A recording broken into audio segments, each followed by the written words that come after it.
Վարչապետը ճիշտ էր ասում, Ալեն Սիմոնյանը այսպիսի գնահատական է տալիս խորհրդարանում հարցուպատասխանի ժամանակ Փաշինյանի մտքերին։ Մեր ստեղն է հասել։ Վարչապետին հունից հանել էր Աննա Գրիգորյանի հարցը, երբ հետաքրքրվել էր կոռուպցիոն սկանդալների, Անիֆի գործի Նոր-Նորքի թաղապետարանում տեղի ունեցած ծեծի մասին։ Ինչ գործ ունեք դուք ես դահլիճում ընդհանրապես նստած։ Մամուլի հրապարակումներով առաջնորդվեմ, սաղիթ պետք է տանեմ լսեմ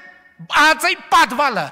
Ինչա գրում ձեր մասին մամուլը։ Գրում է որ ուտար երկը գործակալ եք, 5-րդ անիվ եք, ազդեցության գործակալ եք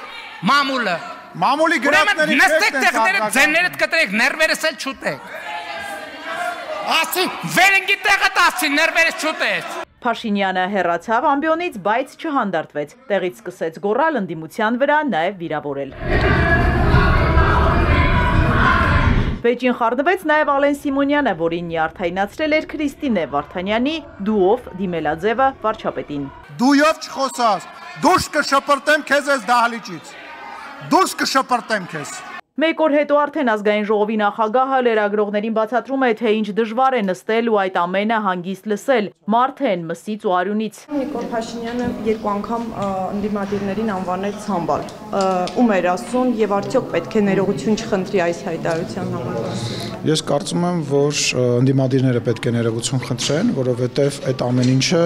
ընդդիմադիրների գործունեության, այդ լկտիության, պահվածքի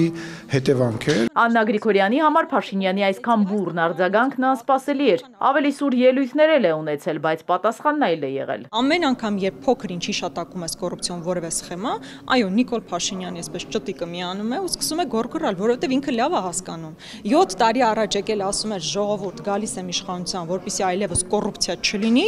7 տարի անց իրենք բոլորը ոտով գլխով այսպես ընկել են կոռուպցիայի մեջ։ Հիմա իշխանությունը 2 քարի արանքում է դառնալ բռնապետ, թե ոչ։ Այսինքն դառնալ դեսպոտ եւ բռնապետ, բավարարելով այսօրեական ժողովրդի պահանջը, որ ասում են տարեք դատեք դրանց, բառացի ասում են տարեք դատեք դրանց, անունները տալով ասում են հերիք եղավ, ասում են տարեք դրանց գցեք բանը։ Ամեն ինչը ձեր ձեռքում է, մուրճը ձեր ձեռքում է, մեղը ձեր ձեռքում է, բացահայտեք այդ գործերը։ Սիմոնյանը նաև բացատրում է, թե որն է իշխանության ամոթը։ Մեր իշխանության ամոթը այն է, որ մենք նախ այս մարդիկ հələ որոնք որ այսօր քաղաքական դաշտը թույլ չեն տալիս, որ ընդդիմություն ձևավորվի, իրանք դեռ բանտում չեն։ Այդ է մեր քաղաքական ամոթն է։ Պատերազմը գցեցին մեր ջեբը ու գնացին, այո, ամոթ է, որ մենք թույլ տվեցինք, որ պատերազմը, այդ խապկանքը, այդ սուտը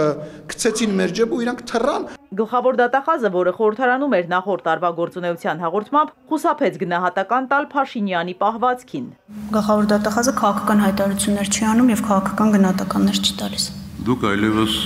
վարչապետի օգնականը չեք։ Դուք Հայաստանի Հանրապետության գլխավոր դատախազն եք, ասեմ, որ այս համազգեստը ձեզ շատ սազում է, ես ձեզ կհորդորեի դուրս գալ նախկին կարգավիճակից։ Հարգելի նախագահ, քաղաքական հայտարարության արձագանք չունեմ։ Իսկ Նոր-Նորքի թաղապետն ըստ Ալեն Սիմոնյանի չպետք է պաշտոնավարի այս դիրքորոշման հետ զուգահեռ ազգային ժողովի նախագահն ընդգծում է, ինչ ասում է Արամ Սարգսյանը, ճիշտ է ասում։